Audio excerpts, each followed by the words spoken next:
Mystical journey of Vivaan के आज के एपिसोड में आप सबका स्वागत है। अरे दोस्तों, लगता है आपको हमसे अब उतना प्यार नहीं रहा, लाइक्स के नंबर ही कम हो गए। पर कोई ना, हमारी कहानियां तो चलती रहेंगी। आज एक खास दिन है, भगत सिंह जी का जन्मदिन, और उनकी याद में आज विवान और कैंडी को एक नया सफर मिल रहा है। विवान और कैंडी एक चमकते आसमान के रास्ते से गुजरते हैं। अचानक रोशनी के बीच एक हीरो सी शक्ल उभर आती है, शहीद भगत सिंह जी। विवान, अरे कैंडी, ये तो भगत सिंह जी हैं। वाह, क्या अनोखी मुलाकात है। कैंडी, जी हाँ, और लगता है आज हमें उनसे कुछ सीखने का मौका मिला है। भगत सिंह जी, मुस्कान के साथ गहराई में, सत श्री अकाल मेरे छोटे दोस्त। तुम्हारी मासूमियत देखकर मुझे याद आता है, आने वाला भारत तुम जैसे बच्चों पर ही टिका है। लेकिन याद रखो, एक आज़ाद देश को सिर्फ दुश्मनों से नहीं, अपने अंदर के अंधविश्वास, डर और भ्रष्टाचार से भी बचाना पड़ता है। विवान, भगत सिंह जी, हम तो बस लाइक्स के इंतजार में पेशेंस दिखा रहे हैं। आपने तो जेल में भी पेशेंस रखा, मतलब हम दोनों थोड़े सेम ही हैं ना। कैंडी, अरे विवान, तुम भगत सिंह जी के पेशेंस से अपना कंपैरिजन मत करो। वो तो एक आग थे, तुम बस एक छोटी सी झलक। भगत सिंह जी हंसकर लेकिन गंभीर आवाज में, बिल्कुल, पेशेंस सिर्फ इंतजार नहीं होता। पेशेंस होता है अपने इरादे पर टिकना, सच्चाई पर खड़े रहना और जुल्म के सामने झुकना नहीं। भगत सिंह जी आग सी बोली गहराई के साथ, सुन लो बच्चों, अगर तुम सवाल नहीं पूछोगे तो पूंजीपति लोग देश बेच देंगे, नेचर को बर्बाद कर देंगे, लोगों को गुलाम बनाकर रखेंगे।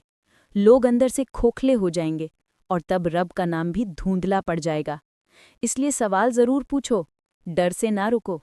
डर और अंधविश्वास को जलाओ, तभी हम अपने देश को और अपने दिल को बचा पाएंगे। कैंडी, यानी सवाल करना भी एक इबादत है। भगत सिंह जी, बिल्कुल। निर्भय निर्वैर का मतलब ही है बिना डरे सच बोलना, बिना नफरत इंसाफ करना। भगत सिंह जी, थोड़ा दुखी होते हुए, मुझे आज का भारत देखकर बहुत दुख लगता है, जहां लोग मजबूरी में मुंह बंद किए हुए हैं। जो बोलता है उसको गद्दार, देशद्रोही, एंटी नेशनल बोलकर चुप करा दिया जाता है। मैं ये नहीं कहता तुम हिंसा करो, पर पावर से सवाल जरूर पूछो। जो कल देश का नाम रोशन कर रहा था, वो आज गद्दार कैसे बन गया। कैंडी, कहीं आप सोनम वांगचुक के बारे में तो नहीं बोल रहे। भगत सिंह, हाँ, मैं खुलकर बोल सकता हूँ, क्योंकि ईडी कुछ नहीं कर सकती मेरा, पर तुम लोग संभल कर रहो। इंसाफ का रास्ता कठिन तो है, पर नामुमकिन नहीं। कैंडी, मतलब आज के एपिसोड के बाद सब्सक्राइबर्स और लाइक्स कम हो जाएंगे। विवान, कैंडी, हम सिर्फ सोसाइटी को अच्छे मूल्य देने की कोशिश कर सकते हैं, लाइक और सब्सक्राइब की परवाह किए बिना। एक कोशिश कर सकते हैं, जरूरी नहीं सबका ईमान खत्म हो चुका, कुछ लोग अभी भी अंदर से जिंदा हैं। भगत सिंह, अरे विवान, माहौल सीरियस मत करो। आज मेरा जन्मदिन है। आउट ऑफ कॉन्टेक्स्ट एक कहानी सुनाता हूँ, एक मॉडर्न जमाने के लाला जी की। वो अपने आप को समझते थे कि वो बहुत बड़े हैं, नेता उनकी जेब में, ब्यूरोक्रेट्स उनके घर के नौकर। सोचते थे पैसा ही सब कुछ है। लेकिन फिर क्या हुआ, केस पे केस, जुर्माने पे जुर्माने और जेल की हवा भी खानी पड़ी। समझ लो, भले इंसान को बेवकूफ़ बना सकते हो एक दिन दो दिन, पर हमेशा के लिए नहीं। गलत काम की सज़ा मिलती ही है, और कभी कभी वो सज़ा बच्चों तक भी चली जाती है। रब की लाठी बोलती नहीं, पर चलती ज़रूर है। कैंडी हल्की सी हंसी के साथ, तो मॉरल ये है कि किसी की मेहनत की कमाई कभी नहीं मारनी चाहिए। ये 100% टेस्टेड फॉर्मूला है। विवान, ऑडियंस को, वैसे आप लोग भी हमारी मेहनत की कमाई यानी लाइक्स और कमेंट्स मार रहे हैं क्या।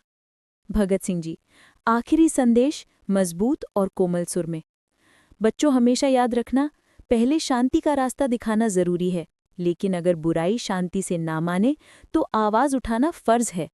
हर युग में जरूरत होती है उन युवाओं की जो खुलेआम सवाल पूछ सकें और सच के लिए लड़ सकें। आज भी सोनम वांगचुक जैसे लोग शांति से आवाज उठा रहे हैं और उन्हें गिरफ्तार कर लिया गया, मतलब जुल्म अभी भी जिंदा है।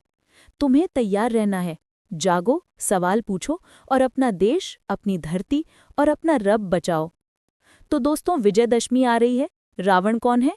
सिर्फ एक पुतला नहीं, हर वो अहंकार, हर वो लालच, हर वो धोखा जो इंसानियत को जलाता है।